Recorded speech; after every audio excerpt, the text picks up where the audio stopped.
We're now in an age where one single technology can affect billions of people all at one time. They actually, as a result, cause upheavals and disruptions in a whole wide range of industries and areas: entertainment, transportation, healthcare. A lot of these technologies we can no longer study in a lab. They sort of have to be put out there for people to be exposed to them and for people to use them. And how do we understand that at scale and guide these technologies to more positive outcomes? We need data scientists to help us understand that.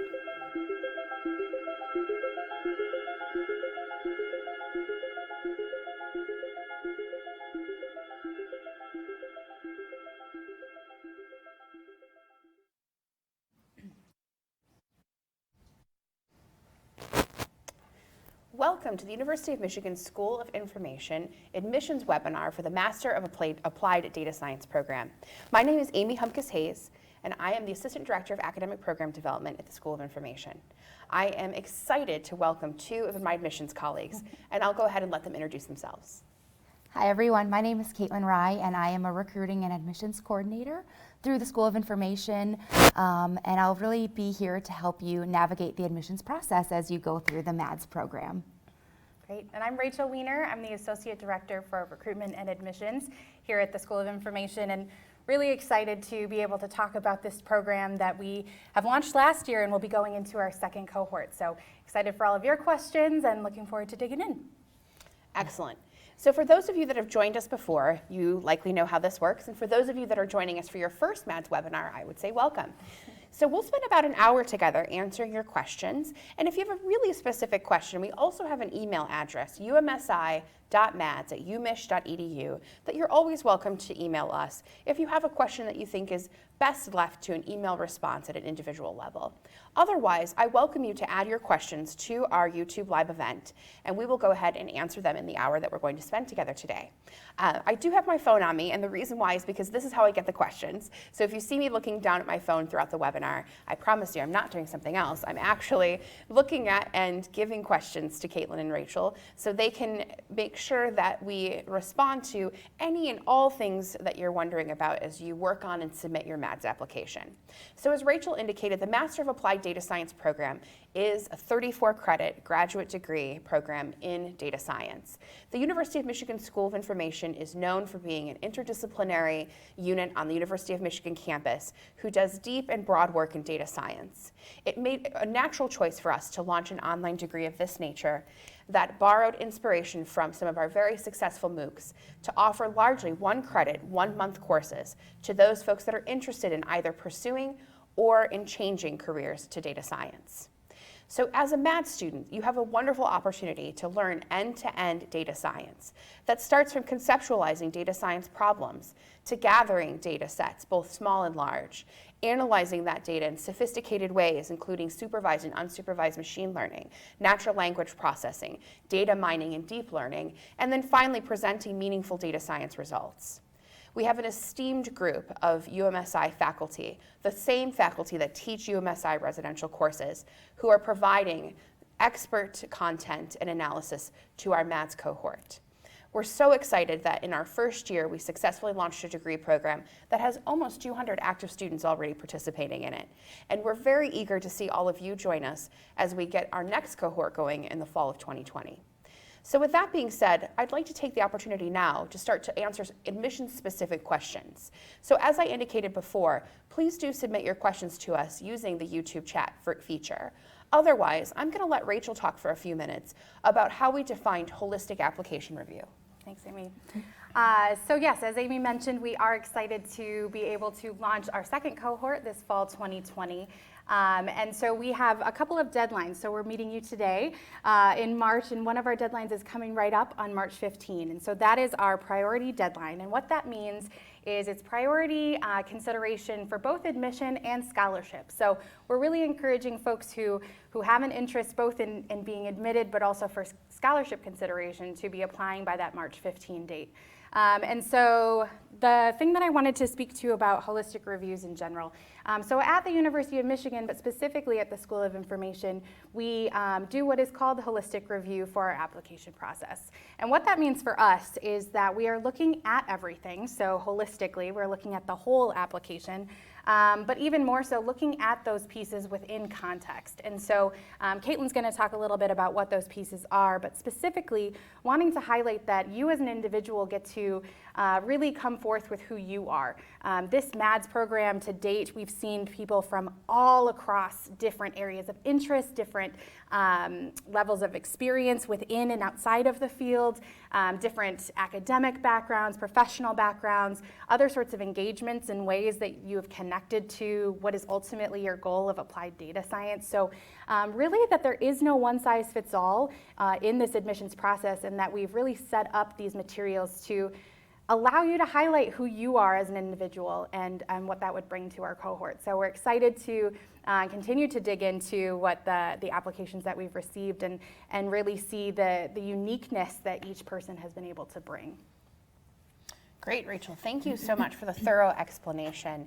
And what I'm hearing you say, Rachel, is that you don't necessarily need a technical background, for example, to become a MAD student, because again, we're looking at the whole person as an applicant, including their motivations for attending our program and their preparation that may include, but isn't limited to, a technical background. For example, a degree in computer science or math, or a previous job portfolio that was all technical roles. Absolutely. And I think it speaks to what you were saying earlier too about folks who are wanting to come in and either elevate or pivot or entirely change a career, is that as we know, applied data science has a lot of implications and factors across a number of sectors. And so folks can be really approaching it from a variety of lenses. And so whether you've come in and you might have an entirely different academic history from any number of years ago, but kind of have been seeing how within your work that this could be more of an area of interest. And so we're wanting to be able to amplify those skills for folks who are kind of starting out, but also be able to meet folks who might have those skills from any number of places, whether it is academic or professional experience, to be able to enhance. Great, thank you. So Caitlin, can you tell us a little bit about the specific application requirements for folks that are interested in joining the MADS program? Yes, absolutely. So hopefully by now you've seen on our website that we do have our online application available, and that is the first step, is filling out that online application. And with that, there are a couple different components of the application that's required as part of the application process. We do require unofficial copies of your transcript for each institution where you've earned a degree. So whether you have a bachelor's degree, an associate's degree, another master's, we'll need all those transcripts to show your full academic profile attached to your application. We also do require the TOEFL or IELTS for speakers of non-native English speakers. And with that, unless your degree was taught at an institution that was completely taught in English, you would also submit those scores at the time of application as well. And then in terms of kind of gathering who you are as an applicant, we do have some essays as well as a resume. So the resume is your opportunity to show everything that you want to highlight about yourself. So any specific academic background, professional background, any achievements that you want to highlight as part of your, us as the application review committee getting to know you. Those are all experiences and qualities that you'll want to highlight in that. And then we do have 3 short essays that are really meant to show, why you're interested in this specific program. And the first essay is really going to be asking that, why you're interested in this specific program, what appeals to you about this specific program. Then there is a second essay that's a little bit more applied based, actually.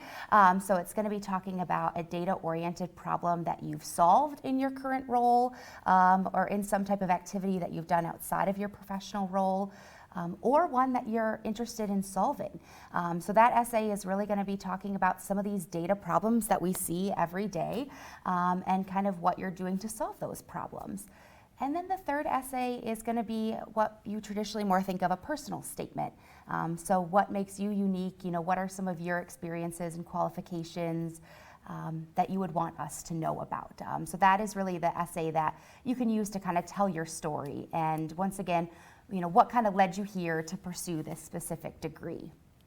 And then last but not least, as part of the application component, is one letter of recommendation. So we do require one letter of recommendation as part of the application requirement. Usually these are best written by someone who can talk to your personal abilities, your professional qualities, and especially your ability to do well in this specific program. So these are usually written by professors if you're coming kind of right out of an academic setting, or supervisors or other professional colleagues who you've worked with in your professional career. So those are really going to be the main components of the application. That's excellent. Thank you for the thorough review. So in an instance where someone has a master's degree in the United States, would they still be required to take the TOEFL? No. So if you completed your entire master's degree at an institution that's taught exclusively in English, which it would be if you're completing that in the U.S., then you would not need to take the TOEFL. So we'll actually start processing your application materials, and we'll waive that requirement for you as we process your materials. Great. Rachel, can you tell us a little bit more about what makes for good essays? So in other words, what's the kind of content or theme or even how would you evaluate kind of the strength of someone's essays? Yeah. So I think when we are looking at the essays, and Caitlin, thank you for kind of talking through what those questions are. They are also on our website. So if you're wanting to think through that before you actually write them in the application, feel free. But I think there's kind of multiple levels of analysis that we might be doing on those essays. So obviously one being writing style, writing ability. It is an opportunity for you to highlight those sorts of abilities that you might have. And I think we did that in a way that it is this short essay prompt intentionally, because it gives you that sort of succinct opportunity to kind of hone in on an area of interest, or hone in and really talk about a specific question. And that's helpful for us because some of that might be translated into the work or the program that you might be experiencing. But I think additionally, what we're really valuing is how you're shining through and how your interests are shining through across those questions. So again, we intentionally selected questions that we felt were going to resonate with what we expected someone to be able to see or experience in the program. And so things like that question about what sort of a data science or applied data science challenge that you're interested in or have tackled. And again, we wrote the question that way because it can really cater to folks who either have had that experience to actually tackle, but also be inclusive for folks who maybe haven't but are excited and interested in doing that. And so hopefully that continues to show, in the way we crafted our application really was meant to reflect the type of students that we expect to see and would be excited to see coming into the program. So I would say, again, no one size fits all, no one type of question. Obviously, every person's different, so especially that personal statement can really be that opportunity for you to talk about your individual motivations for pursuing the degree. But I think that across the questions, really being able to highlight your specific interests is really helpful. And maybe even being able to relate that. We've had, our website has a lot of different information about our program, about the courses, profiles of students. And so as you're able to kind of make connections to what is it about our program? Is it the structure, courses, different faculty? And being able to highlight what about our program is really exciting to you is helpful for us to see. Mm-hmm. That's excellent. So it sounds to me like there's a number of directions in which you could take, but ultimately the sincerity of your essays and the specificity are really things that we're looking for in order to evaluate your fit in our program. Absolutely. So if we were to switch gears and talk about some of the more quantitative aspects of the admissions process, we have had folks that are interested in knowing a little bit more about GPA requirements and GRE scores. So can you, Caitlin, tell us a little bit more about how much or little we require things like a GRE and what it is that we might look for in a GPA? Yeah, great question. And I'm glad you brought this up. We actually do not require the GRE at all as part of our application requirements, and we actually don't review a GRE score. So no need to worry about a GRE as it's not required. In terms of GPA, it's a great question, but as we do look at that holistic application review process, we're looking at everything. So we're looking at every single component of your application. So yes, we are absolutely looking at your academic background and the degree that you've received and your GPA, but we're also looking at professional experience, any kind of online engaged learning opportunities that you've had. We're looking for your excitement about this program and kind of what makes you a little bit different. So we don't have a minimum GPA because we do look at that holistic application review. Great, thank you. Now, as you can imagine, we've got folks that are coming from lots of different backgrounds and who embody a number of different bachelor's degrees. Rachel, can you tell us a little bit more about how someone might know what kinds of bachelor's degrees are acceptable, or in other words, are all bachelor's degrees acceptable?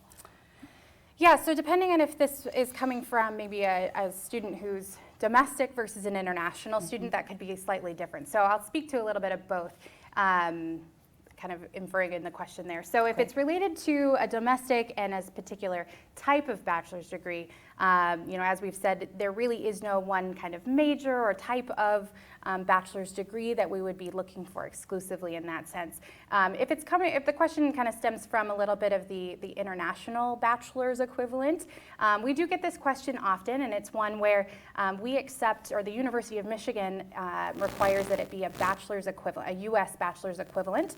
And so several countries or institutions might have some varying credentials or evaluations that we can do to assess that. So you're welcome to email that umsi.mads@umich.edu and for that individual assessment of whether your particular bachelor's degree would count toward a U.S. bachelor's equivalent. Excellent. And if you attended multiple schools, are you required to submit transcripts from every institution in which you attended, or only those from which you have a degree or degrees? So I want to answer that one just a little bit too, because I think to kind of jump off of what Caitlin was saying about our GPA, so technically the requirement is a degree where you received a degree, a transcript from where you received a degree. I would say some exceptions are where you might consider, and part of our holistic review is that if you've taken courses where maybe you didn't receive a degree but are really reflecting kind of what additional learning or continuing education that you've done, or if you studied abroad in an institution and that wouldn't be reflected on another transcript, but you really want to show your global orientation and kind of interest in that space. I would say that part of the holistic review process is not only just what a GPA is, but any sort of trends within your GPA, distance from when you had that transcript to now. I think a lot of folks that we've been seeing, again, you might have had a transcript from many years ago, but then since then have kind of taken some continuing ed courses. And so while technically that's not required for the admissions process, I do think it can go a long way in presenting who you are and what you would bring and what you've sort of done to prepare, as you said. And so we can accept all transcripts, but I think that's kind of up to you in terms of how you want to holistically present yourself. We've found it to be really helpful. Great, thank you. That's an important caveat, certainly. So for those folks that are coming to us that do have some experience in statistics in Python, so for example, an individual who did take undergraduate classes in either or both of those topics, would that exempt them from our entrance assessments? Great question. And the answer is no, but it will certainly help you in your preparation for those assessments. And I'm glad you brought this up because this actually does, we can definitely talk about these entrance assessment. And so as part of the application process, after you submit your application and after you submit those other application materials, the essays, the letter of recommendation, your transcripts, all those other components we talked about, you'll be sent a link to an entrance assessment. And this entrance assessment is testing you on base level Python and introductory statistics knowledge. So if you've definitely taken those classes in college, that definitely will help you, as you complete these assessments. This is not meant to be scary. It's meant that, you have these skills already, and a lot of times it's learned in an undergrad class, in a Coursera or other online MOOC space. in your professional role. So these are all the skills that you're bringing with you that we know you will be successful in this program and you'll be successful in the entrance assessment. There's 2 different pathways to take for the entrance assessment. Most people and most applicants are going to be going down and taking that combined statistics and Python assessment. It will take about an hour and a half to complete the assessment. And with some of those skills and knowledge that you're already bringing with you from your variety of experiences and opportunities to learn this material, it will take about 2 weeks usually to prepare and successfully complete the assessment. For the other group of students, we do have a statistics-only assessment if you've completed the Python 3 programming specialization at the time of application. And so in that regard, then you will go on and take the statistics-only portion.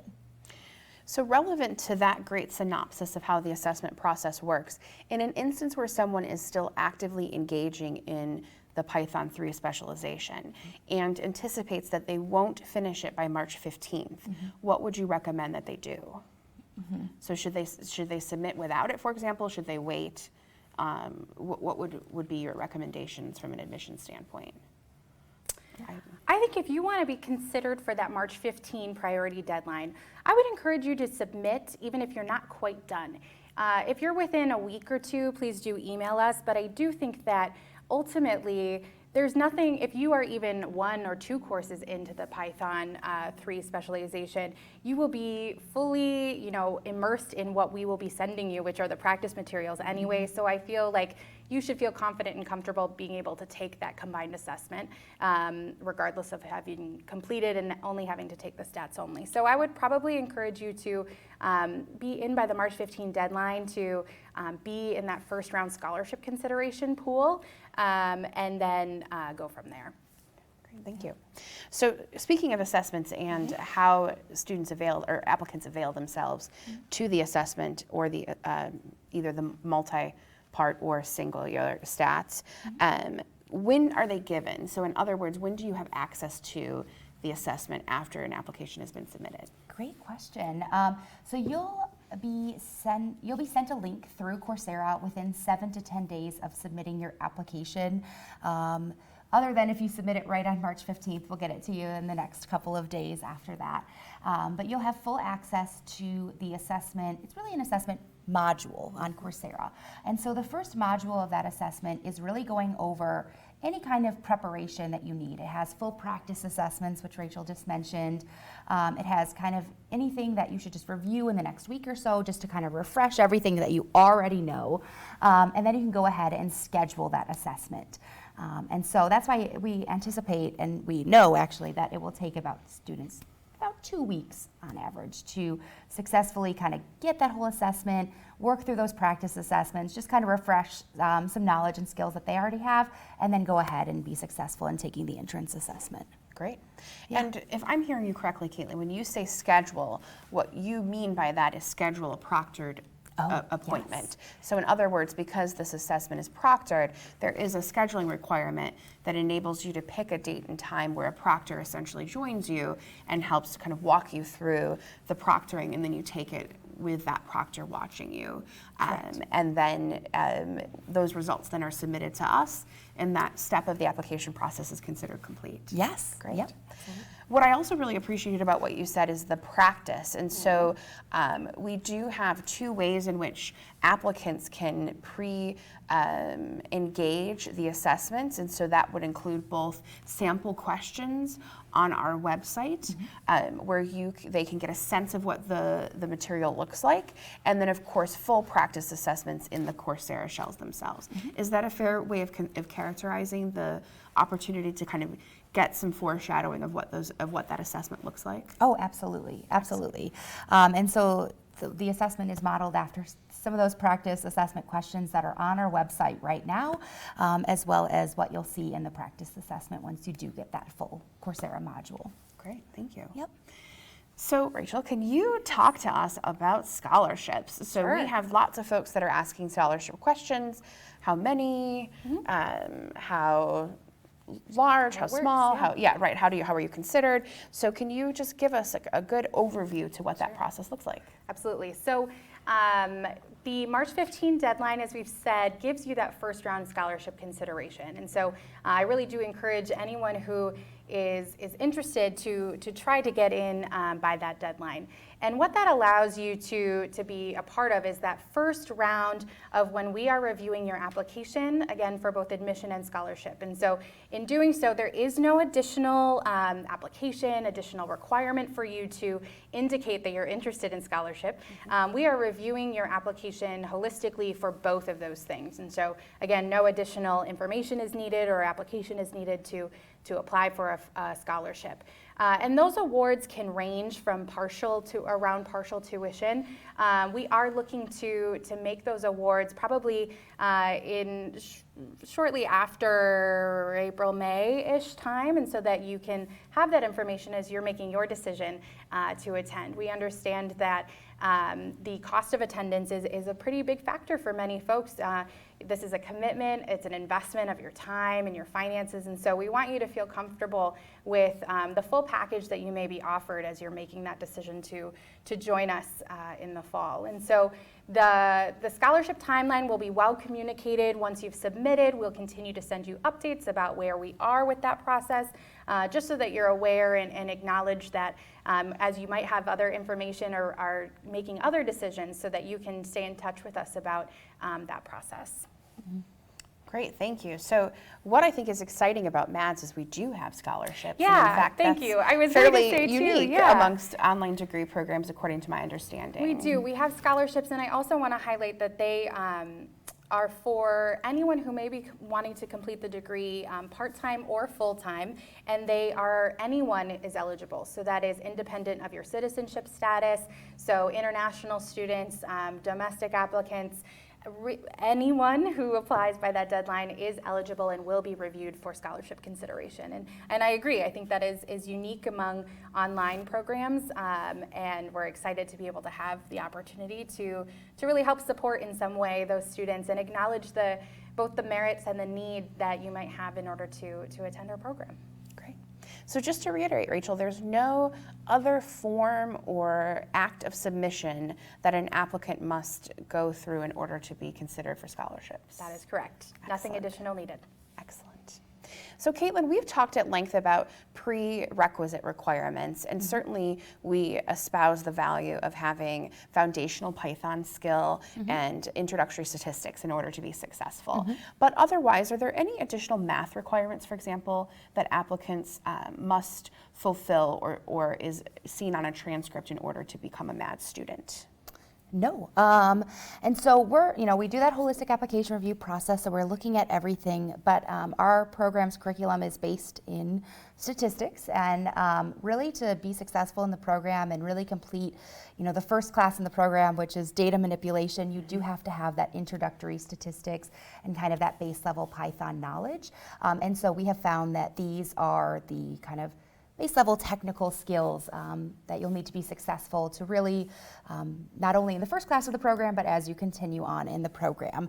And so those are really what we do require in terms of prereqs. And these skills can be taught in your profession. They can be taught in an online MOOC class we've seen a lot as well, even if you're not coming from a traditional technical background. If you have some self-learned interest and you've been taking some Coursera classes in Python and statistics, even if you don't use it in your everyday, those are students that are going to be capable of being successful in the assessment process and in the overall program as well.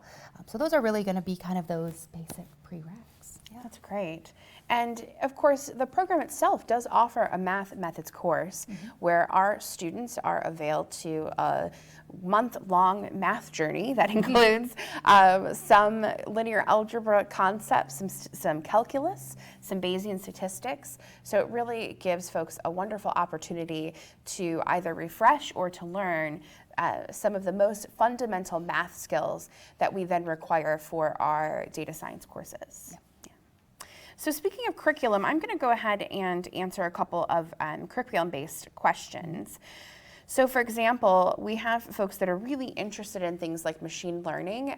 This comes up a lot for us, as you can imagine, as machine learning deep learning, and natural language processing are three trends in the data science field that are becoming increasingly popular. Certainly, our curriculum is not limited to those things, but we do have courses in all of those things. So when we talk about machine learning, for example, I can answer confidently that we do teach machine learning in the maths curriculum. We do it in an applied way. So if you were to look at our program, for example, versus other data science programs that don't emphasize the applied nature, you may find that our machine learning courses, for example, are taught in such a way that they are using real-world data sets or data problems, where the content for each week's lectures in the 4-week lectures are related to skills that you may then immediately employ in a data science job, and where ultimately the assessments and learning outcomes are also indicative of how to take things like computation, analysis,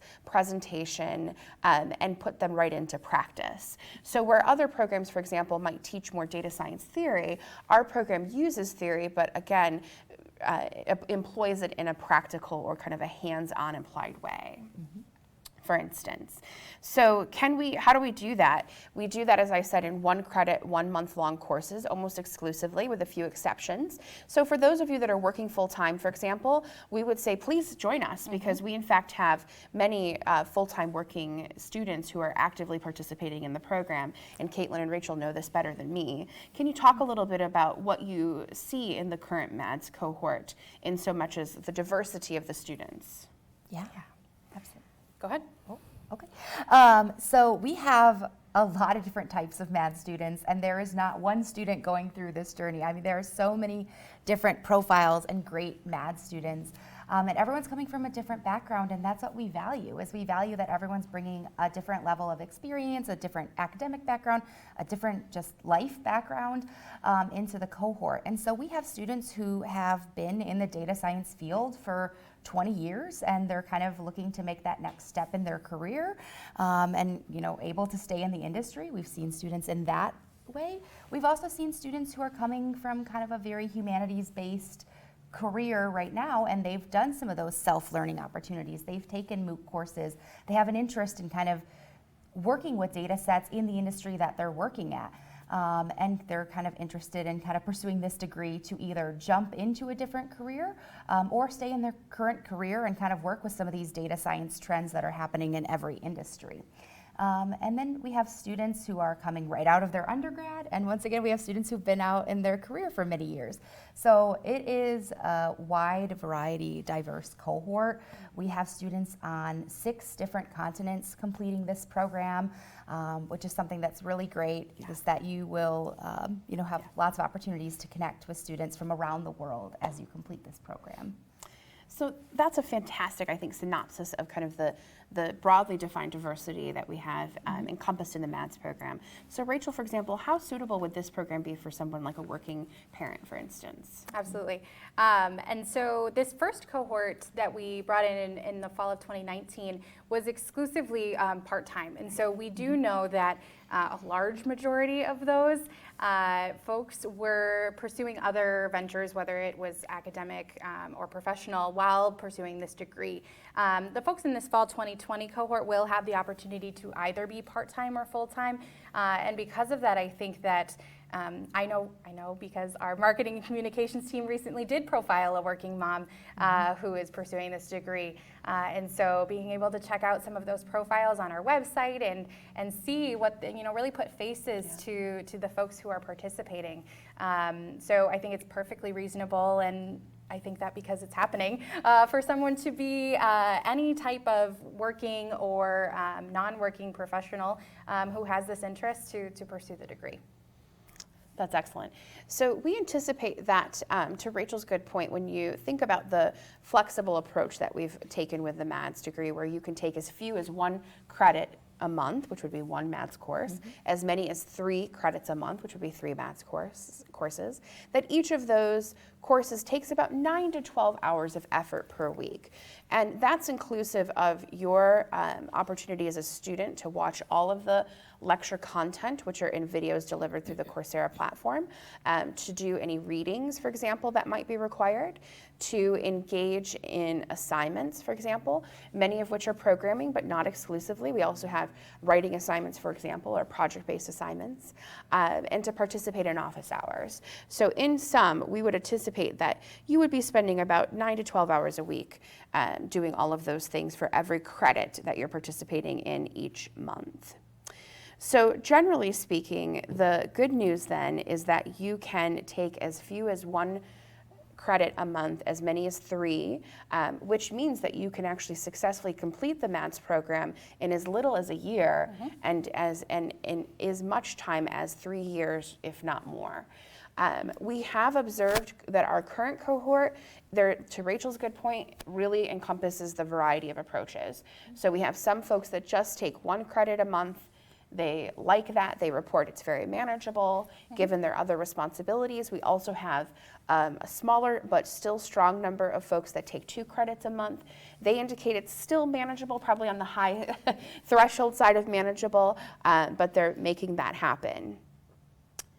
So as folks are preparing their applications, we've talked a lot about assessments, and we've talked a little bit about recommendation letters. And I see some additional questions about both, so let me go ahead and ask them. So Rachel, in an instance where someone submits everything by March 15, but let's say their recommender is just being slow, right, which we understand happens. And unfortunately, that letter doesn't arrive in our application by the 15th. What happens in that instance? So for those of you who maybe have logged on to or started an application, you will see that there is a section that you can just fill in. So it's an online recommendation system. And so all it requires for you to be able to submit is that you've indicated a person's name and contact information, and then the system does the rest. And this allows you to manage sort of the receipt of these pieces. So that extends beyond just letters of rec, but so you are able to access your portal to see what we've received, what we've processed, and that would include that letter of recommendation. So the question though being what to do if your portion is in by that March 15 deadline, but there might be some other lingering materials. We usually allow for 7 to 10 business days of sort of that extenuating circumstance situation to receive any lingering materials. So that could include a letter of recommendation, it could include a transcript that you're waiting to receive, or a test score. And so we do see and understand that can be the case, and hopefully with being able to see and manage that within your portal, that you can continue to talk to those folks who you've asked to write your recommendation, and to allow that to happen as soon as possible to give you that chance for that scholarship consideration in the first round. Thank you. I think that well explains what we know to be a real issue for lots of folks, and certainly was when I was when I was applying for my master's degree, which is around kind of gently and consistently reminding your recommender to get that letter in. So Caitlin, since we're on the topic of deadlines, can you tell us a little bit more about how assessment deadlines work? So once you've been given access to the assessment and knowing that it should take roughly 2 weeks to prepare, how do you then create deadlines, and how are those communicated to our applicants? Yeah, it's a great question. So if you are meeting the priority application and scholarship deadline, and you want to honor that priority application and scholarship deadline, you will complete the assessments by April 1st. So that will be the priority scholarship deadline to complete assessments. It's just about 2 weeks after that deadline. We're confident that you'll be able to prepare and successfully complete that assessment in that time frame. If you apply by the final application deadline of May 15th, your final assessment deadline is June 3rd. So in short, April 1st is the priority deadline, especially if you're looking for scholarship consideration, and June 3rd is the final assessment deadline. And also, don't feel that you have to wait until March 15 to hit submit. Yes. You are welcome to hit submit anytime. We've had those applicants. We've had people who've received and since passed their assessments. So March 15 is obviously, we know, a big deadline, so we anticipate so many more, so that's why we built out that April 1st deadline. But you will have until April 1st, regardless of when you submit. So if you submit now, you'll still have until April 1st. And so if you're someone who maybe you want a little bit of extra time, you could submit now, and that would give you that opportunity to take those practice assessments earlier and kind of have that a little extra time. Or if you're trying to plan other travel or other commitments and you're not sure if that 2 weeks or that week is going to work for you, feel free. As soon as you submit, you will get access to that. Excellent. So we tried very hard to be transparent about deadlines and as well as any outstanding requirements. And certainly I know that in admissions, for example, you work very hard to inform folks of things that are missing or not yet complete in order to proceed in processing applications. As we've mentioned before, we have a very active cohort of around 180 students.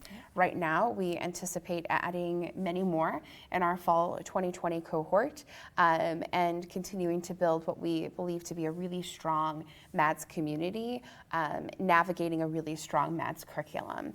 So we did have some folks that inquired about the curriculum, more specifically how we incorporate projects into our approach to teaching applied data science. And as you can imagine, because it's applied, the project component is really a critical one, because at the end of this program, we would anticipate that you have actual tangible artifacts that you can share, for example, with employers that demonstrate the output of your data science skills. So we do that mostly in the context of 3 courses, 2 milestone courses and a capstone course, each that has a slightly different focus, but all of which give you an opportunity to delve into a data science project that then can become a part of a GitHub, for example, portfolio.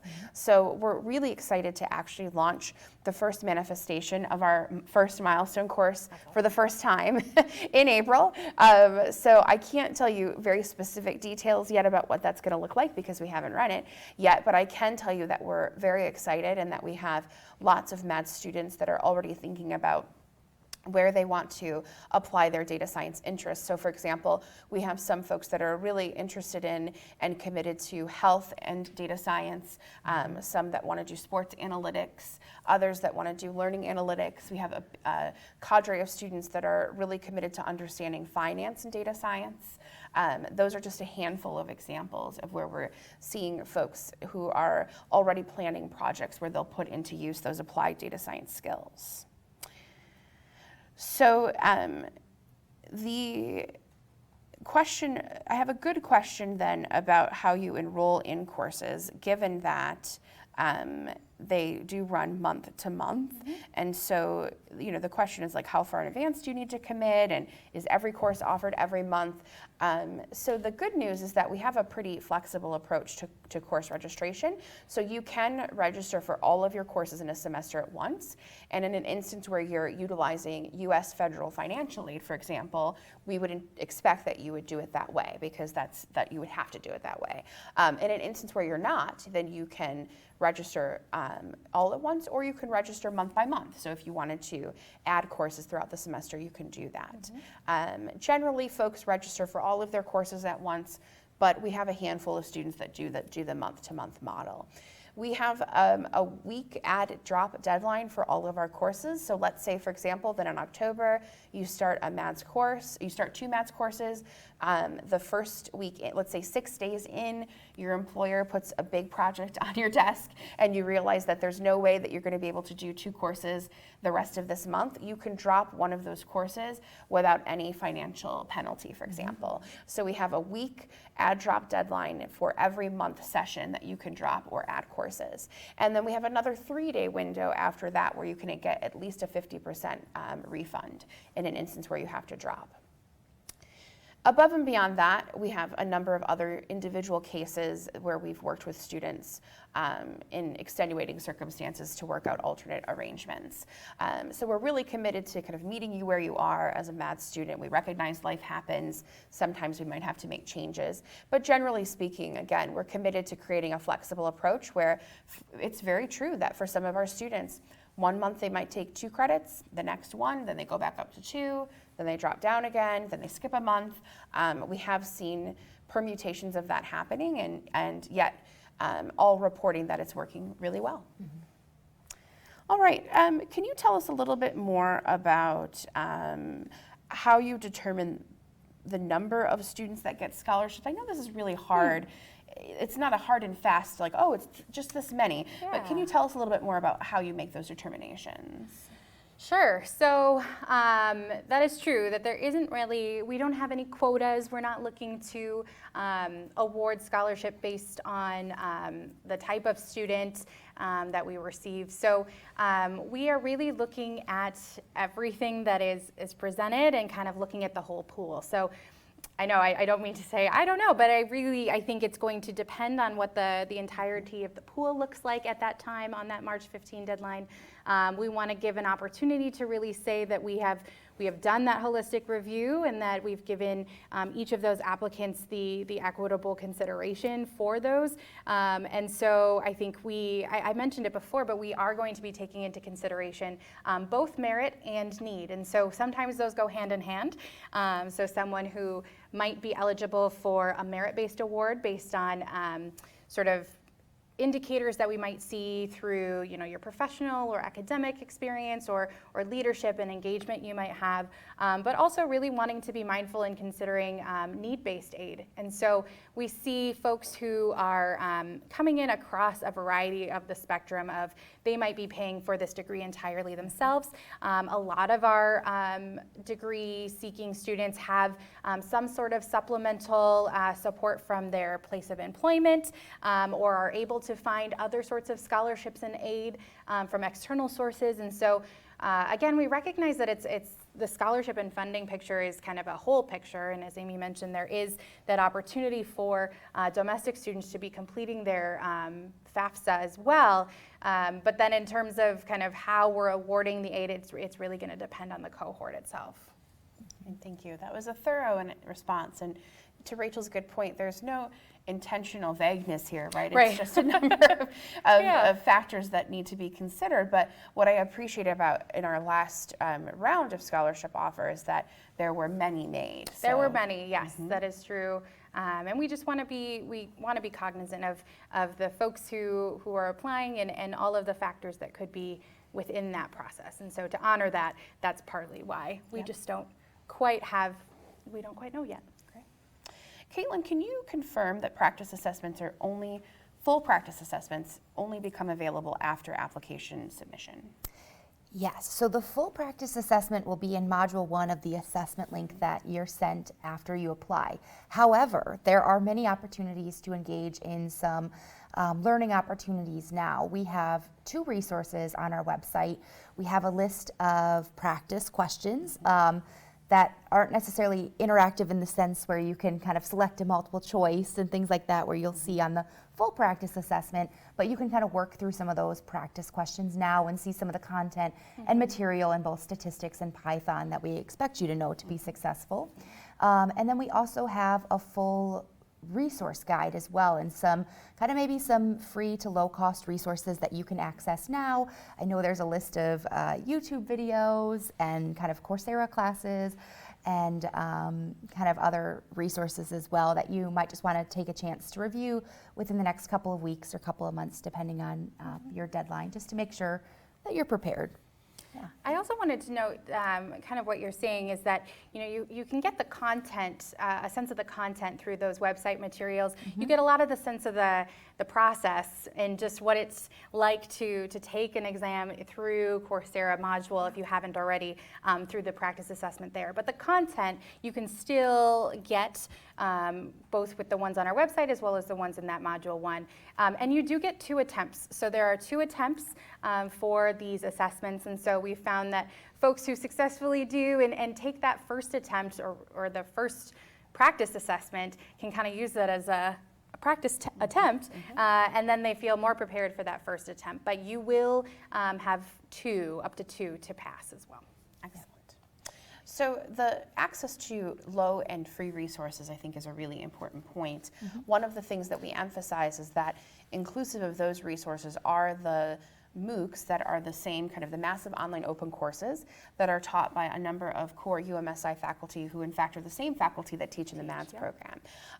So some of our applicants are interested about how much or little it helps to have taken those courses. And generally, I think we would say that it helps. Yeah. The caveat being that the first, if you are brand new to Python, the first massive online open course that you may expose yourself to is Python for Everyone, which is a course taught by Chuck Severance, who's one of the godfathers of working in Python, and particularly in the MOOC space.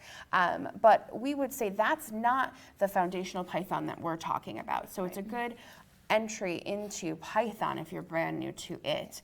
But the Python 3 specialization, which is another UMich course on Coursera, that's really the level of Python that we would say is necessary in order to be successful in the MADS program. So it is a really critical distinction because we're well known for doing Python courses on Coursera, for example. That's a great thing. But as those courses start to delve into more uses of Python or more ways in which you may use Python in kind of those beginning, intermediate, and advanced stages, we want you to have above and beyond the very basics in order to be successful, but really just that Python 3 specialization. Mm-hmm.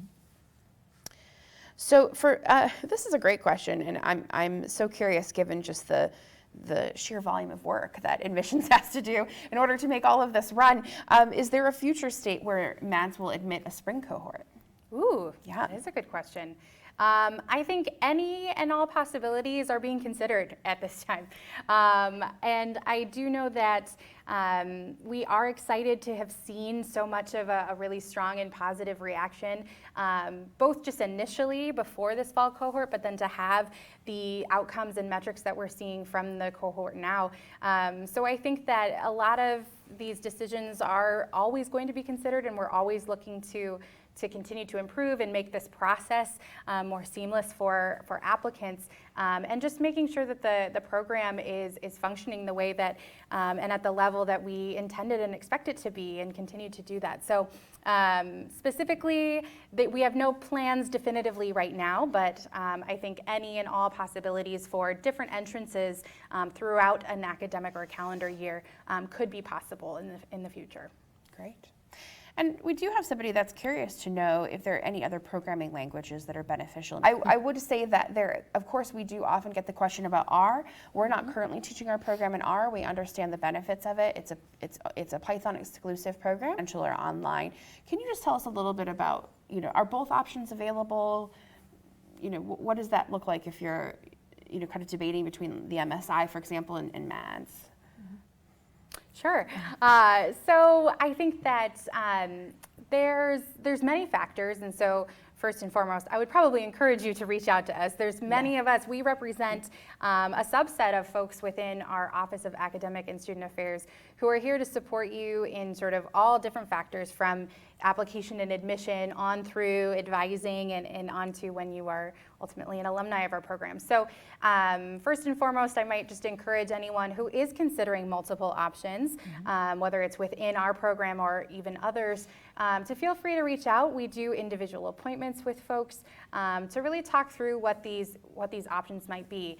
And I say that because I think each person is so unique in their interests within one or another, or their circumstances might be kind of more individual. So we would want to ensure that we're able to have that conversation too. But ultimately, sometimes, the format is obviously very different. And so you could be taking that into consideration. If you're local, that's more of you might still be able to be involved. There are certain activities I know that we have had MADS students who are local come to a variety of our events.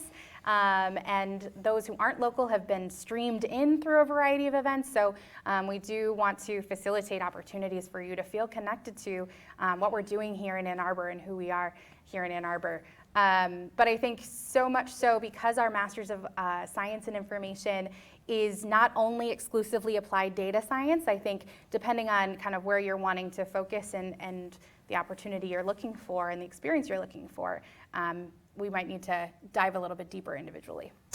I love that response. So we do really take an individual approach, and we can do some great advising with you if you're debating the benefits and challenges of either approach. But the good news is that we have, of course, lots of folks who come and live in Ann Arbor and really enjoy that experience as a residential student. We have lots of MADS students who are not doing that, but are really enjoying being online students, who are still even finding occasional ways in which to come and traverse the Ann Arbor community. And then, of course, we have a good number of MADS students who live right here in Michigan or in Southeast Michigan, who are participating in the online program, but still avail themselves to the UMSI community at some of our community events. Yeah.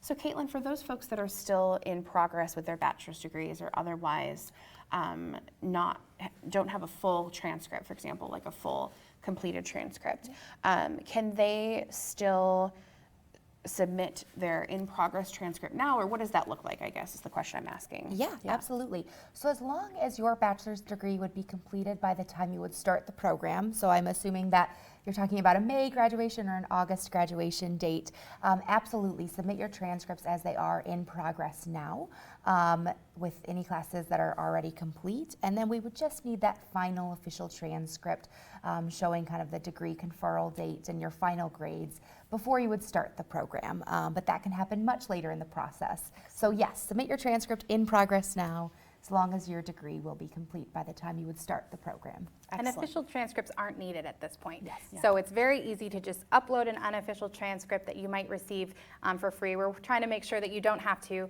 pay for things or wait on some sort of administrative things through your institutions. And so really we are able to process your applications based on those unofficial transcripts that hopefully you have easier, quicker, and free access to process. Excellent.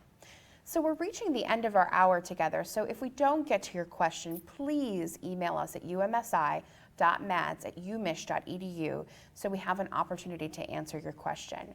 In our last few minutes together, I do want to ask a question that is going to be relevant for some folks now and could become relevant to other folks in the future, and that is if you're in a coronavirus affected country. So if, for example, testing centers are currently inaccessible because of COVID-19, should those folks contact you, or what's the method that you would recommend that they communicate that? Yeah, thanks Amy for bringing that up. Yep. And it's something that, yes, we are absolutely addressing and monitoring, and we're aware that for a variety of reasons, the outbreak has impacted applicants, our current students, in many ways. And so we are doing, we're keeping abreast of all of the different evolving situations of that. But specifically to you as an applicant, we do want to continue and encourage and highlight our commitment to supporting you as applicants, whether this is what is keeping you or you're having a negative impact from this particular outbreak, or for any other reason, that please do reach out to us at that same email address, umsi.mads@umich.edu. And we are working with students to determine what alternatives there might be, what sorts of waivers, what sorts of opportunities we can have to really support you in still being able to pursue this opportunity and have this kind of as an experience. Excellent. So Rachel is a University of Michigan alumna and a staff member in the School of Information. As we wrap up, tell us what you love about this place. So why should someone come here? Come here, not in the physical way, but in the metaphysical way. Join the community. Join us. Yes. So truly, I mean, yes, I've been here for about 12 years now in Ann Arbor and affiliated with the university. And I think that everything that we're doing here at UMSI and what's reflected in this launch of this online degree is just so it's so exciting to be a part of and see how we've been able to be flexible and adaptable to this environment and this growing field of information. I've been really excited to see the ways that now that we have students, we've been talking for so long about the program and launching it, that now to be able to have these students who we are talking to and who are able to really help us to see what's really beneficial to them in this program has been really, really exciting. So I love that the University of Michigan has these opportunities, that we are working to be inclusive and really welcoming folks. This is a great way to be one of the first online degree programs at the University of Michigan. And so really being able to broaden our reach and really bring what we do here to you all over the world. So that's been really exciting to be a part of the last more recent years. That really resonates with me too. Caitlin, as a person that works so closely with MADS applicants and really in a lot of ways is kind of the first face of MADS, tell us a little bit about why folks should apply to our program. Yeah, absolutely. So the MADS program is very special, as hopefully you've learned in some of these webinars and other ways that you've engaged with the program is, what's exclusive to our program is we want you to feel like a student, and you will feel like a student. I myself completed my master's degree online, and I felt like that was something that was very important to me, is I chose a community that, I felt included in, that I was welcomed in, and that I, was able to participate in events in. And that's exactly what we want you to do here as a MADS student. Is you might be completing this from thousands of miles away, but the community here is the same as if you're going to be participating in a fully residential program. And so, I think that that's my favorite thing about the program, and I think that that's something I hope that you get to experience as part of this program. And really truly reach out if you do have any questions, because we are a team that is here to support you. We truly care about your needs as a student, whether it's now as you're just learning about the program, as you're kind of applying and starting your application process, and through the time that you're a student and go on to graduate as well. We are here to support you. So don't be afraid to reach out to us. I love that sentiment. So I will just echo what was so well said. As a UM alumna myself, and of course, again, as a person that's worked at the University of Michigan for several years, this is a really special community and a really large community. And so as a University of Michigan student, you are one of over 500,000 living alumni who had a wonderful opportunity to be part of something really special. And I will tell you, as the person that works very closely with our faculty, that they are really enthused at who the MADS students are and the ways in which they engage the program, that we have really, truly leaders in the field of data science teaching the courses and helping support and develop our next generation of data scientists. And we would be so enthused to see any and all of you come and join us in what is just a really fantastic and quite novel degree experience. So from the University of Michigan School of Information in Ann Arbor, Michigan, I would say go blue. Go blue. And we hope to see your application soon.